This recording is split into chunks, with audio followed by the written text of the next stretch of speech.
L'une des recrues de Kaléa nous a bien dit que les recrues de Kaléa étaient bel et bien au stade, participer à ce qui s'est passé au stade et que ces recrues étaient revenus blessés avec des motos neuves, avec de l'argent. Pourquoi ne pas se pencher sur Kaléa pour savoir qui est responsable des massacres du 28 septembre 2009? C'est de ça que nous allons parler aujourd'hui. Suivez.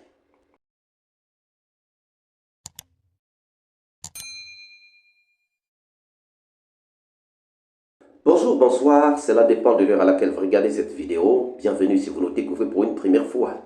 Nous sommes toujours à la recherche de la vérité. À la recherche de la vérité dans ce procès des massacres du 28 septembre 2009. À la recherche de la vérité sur ce qui s'était passé le 28 septembre 2009. Et aujourd'hui encore, nous revenons sur une piste très sérieuse, soutenue par un témoin, Mamadi Soumaoro. La piste des recrues de Kaléa que Toumba avait déjà annoncé à la barre ou encore même depuis son audition par les juges d'instruction. Comment ces gens pouvaient-ils participer à ce qui s'est passé au stade et qu'on puisse aujourd'hui condamner le commandant Toumba? Disons-nous qui les avait envoyés au stade. Mais avant tout, nous allons vous laisser un extrait de la plaidoirie de maître Lassiné Silla qui évoque aussi le même problème. Suivant et nous reviendrons pour en faire l'analyse. Et qu'ils s'y retournaient. Certains parmi eux étaient blessés. Je crois que c'est le même jour qu'ils ont été renvoyés à Kaléa à bord d'un véhicule conduit par l'adjudant Kobeko Biavogi, page 5. Monsieur le Président, donc des recrues qui étaient sous le contrôle effectif du président Dadis sont intervenus au stade du 28 septembre en participant pleinement au massacre et sont revenus blessés au camp où, par la suite, ils vont être reconduits à leur base, à leur camp d'origine à Kaléa. Ça, ce sont des faits qui sont acquis au débat. Et il y a un autre fait. Un autre fait, pas des moindres, Monsieur le Président, parce que ce fait d'ailleurs est gravissime. Parce que ce fait a fait qu'on ne devrait pas faire des reproches, ni à la police judiciaire de l'époque, ni au ministre, ni au procureur compétent de l'époque. Ces faits s'expliquent par l'attitude qui fut celle du président Dadis, Monsieur le Président. Monsieur le Président Dadis s'est personnellement érigé en enquêteur en chef et lors d'une conférence de presse a présenté comme bilan 57 morts, dont 7 par balle et les autres par bousculade, tout en indexant les leaders politiques comme responsables du massacre du 28 septembre.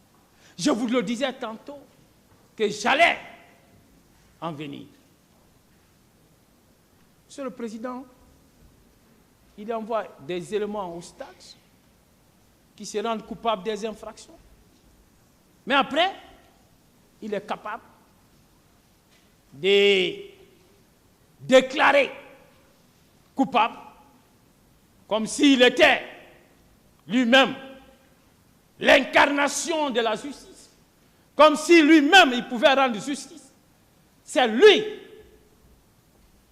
déjà, en violation de la présomption d'innocence, qui proclamait les victimes, les leaders coupables de ce qui est arrivé au stade.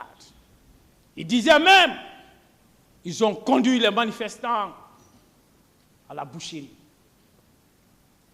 Monsieur le Président, il est allé jusqu'à dire que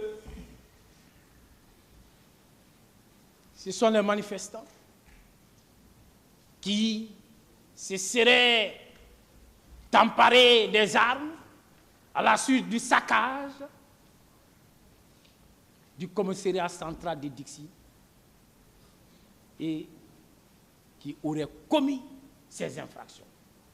Donc, lui, selon son bilan, il n'y a eu que 7 blessés par balle et les autres, 7 morts par balle et les autres morts auraient été provoqués par voie de bousculade. Monsieur le Président, Dadis était devenu enquêteur en chef. Mais quand un président prend en charge un dossier, il en fait de son dossier personnel. Quels sont ces policiers, quels sont ces gendarmes, quels sont ces procureurs qui osera s'approcher de ces dossiers? Qui? Pourtant, Monsieur le Président, pourtant, il était évident que cette casquette d'enquêteur que portait le président Dadis, Monsieur le Président, était en violation des dispositions de l'article 72 du Code de procédure pénale du 31 décembre 1998 qui était en vigueur. Vous me permettrez de vous en donner lecture parce que c'est important pour l'intérêt de ces procès. C'est important. Il ne devrait pas se comporter tel qu'il a fait. Ce texte disposait, en cas de découverte d'un cadavre, qu'il s'agisse ou non d'une mort violente, mais si la cause en est inconnue ou suspecte, l'officier de police judiciaire qui en a visé informe immédiatement le procureur de la République, se transporte sans délai sur les lieux et procède aux premières constatations. Le procureur de la République se rend sur place si le juge nécessaire et se fait assister des personnes capables d'apprécier la nature des circonstances du décès. Donc, d'un médecin légiste, Monsieur le Président. Il peut toutefois déléguer aux mêmes fins un officier de police judiciaire de son choix. Les personnes ainsi appelées prêtent par écrit serment de donner leur avis en leur honneur et conscience. Elles ne peuvent refuser d'obtempérer à la réquisition des magistrats ou des officiers de police judiciaire sous peine d'une amende de 5 000 à 15 000 francs guinéens, sans préjudice des peines plus graves et de tout dommages et intérêts. Le procureur de la République peut aussi requérir informations pour recherche des causes de la mort. Monsieur le Président, il est regrettable et très très regrettable de relever que l'on a parlé d'existence de commissions d'enquête, qu'après l'identification et la restitution du reste des corps, parce qu'il y a eu des disparus, aux parents. Et cela est arrivé le 2 octobre. C'était à la date du 2 octobre, Monsieur le Président. Et la commission d'enquête a été créée. Je parle de la deuxième monture, parce qu'il y a une première monture, on va en parler tout à l'heure, et elle n'était pas une commission d'enquête, nous en parlerons. La première commission d'enquête, la deuxième, disons, qui a été créée, c'était le 30 octobre, parce que la première ne sera pas du tout opérationnelle, pour des raisons procédurales, et nous en parlerons, Monsieur le Président. Alors, et la commission d'enquête qui a été mise en place le 30 octobre, elle n'a été mise en place qu'après la restitution des corps et leur identification, seulement le 30, alors que cette restitution est intervenue le 2. Et cette commission ne sera opérationnelle que le 3, je dis bien le 3 novembre, Monsieur le Président, date des prestations, des serments de ses membres, Monsieur le Président, que je considère comme date de son opéralisation, Monsieur le Président. Je poursuis.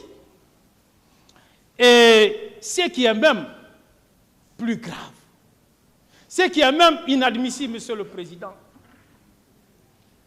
c'est que cette commission n'a été opérationnalisée seulement qu'après que les traces des événements du 28 septembre ont été complètement nettoyées.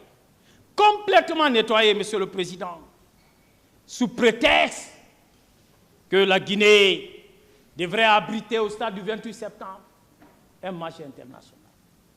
Monsieur le Président, par rapport aux âmes des Guinéens qui ont été abattus au stade du 28 septembre, par rapport, Monsieur le Président, aux blessures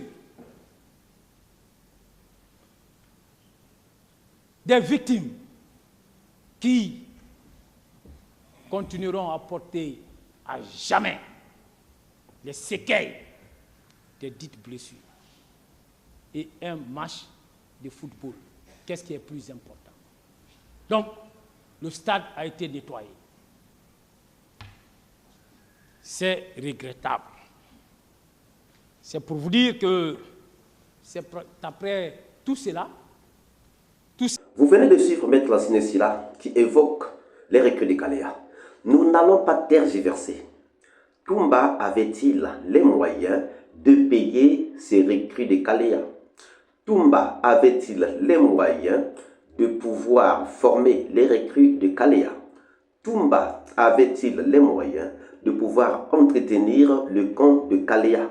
Toumba avait-il les moyens de pouvoir faire venir ces recrues de Kaléa vers le camp Alpha Yaya Diallo où elles étaient logées, ou encore ces recrues qui sont venues le 28 matin?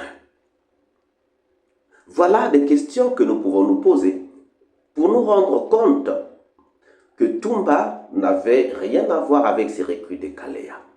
Ces recrues de Kaléa ont été logées au camp Alpha Yaya Diallo quelques jours avant le 28 septembre 2009.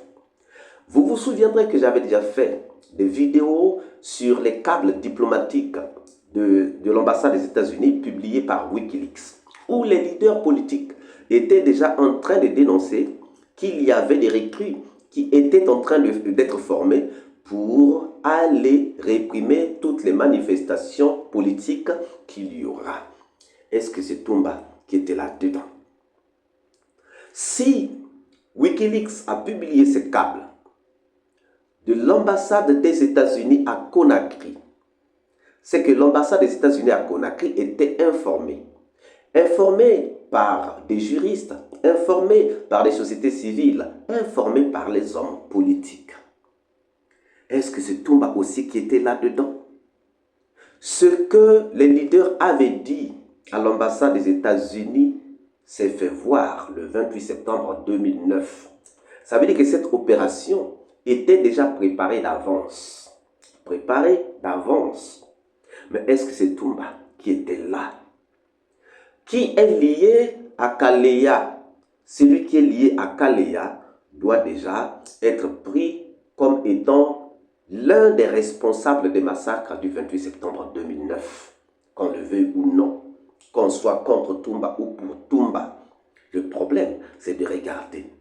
Mamadi Soumao, recrue de Kaléa, nous a dit que les recrues de Kaléa ont participé au massacre du 28 septembre 2009.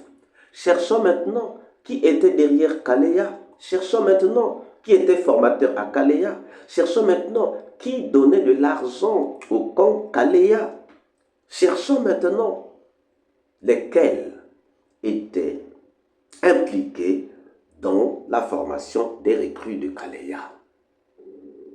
Cette piste, dénoncée par Toumba, est aujourd'hui soutenue par le Mamadi Soumaoro, qui était recrue de Kaleya, est un argument valable que Maître Lansine Silla est en train de porter à la connaissance donc du tribunal, qui est déjà informé. Mais il faut encore qu'on en parle. Qu'on en parle parce que le jour J est presque là. Chers amis, si vous êtes d'accord que les recrues de Kaleya ont participé au massacre du 28 septembre 2009, pensez-vous réellement que c'est Toumba qui les a envoyés au stade? Nous attendons vos réponses dans les commentaires. Si cette vidéo vous a plu, ne manquez pas de laisser un pouce bleu, de commenter, de partager. Et si vous n'êtes pas encore abonné, c'est le moment de vous abonner et surtout de ne pas manquer d'activer la cloche de notification afin d'être averti à temps réel de toutes nos prochaines publications. Quant à moi, je vous dis à très bientôt pour une autre vidéo, une autre capsule et je vous dis ciao, ciao.